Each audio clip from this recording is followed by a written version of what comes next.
కరీంనగర్ జిల్లా జైలు వద్ద టీడీపీ ఆందోళన ఉద్రిక్తతకు దారితీసింది. రిమాండ్లో ఉన్న మాజీ ఎమ్మెల్యే విజయరమణారావుని కలిసేందుకు వెళ్లిన టీడీపీ నేతలు, కార్యకర్తలకి జైలు అధికారులు అనుమతి ఇవ్వలేదు. దీంతో జైలు వద్ద టీడీపీ కార్యకర్తలు ఆందోళన దిగారు. మరోవైపు జైలు గార్డుతో కొంతమంది కార్యకర్తలు వాగ్వాదానికి దిగడంతో పరిస్థితి ఉద్రిక్తంగా మారింది. తన విధుల్ని అడ్డుకునే ప్రయత్నం చేస్తే కాల్చిబారేయడానికన్నా వెనుకాడబోనని జైలు గార్డు హెచ్చరించాడు.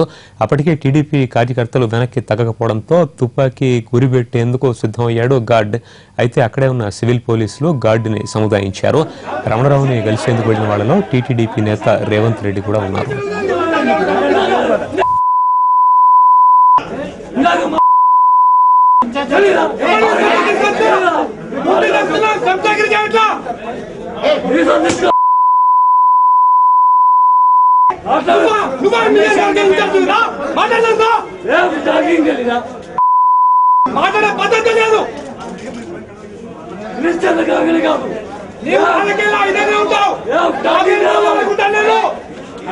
परमिशन इच्छा पंपित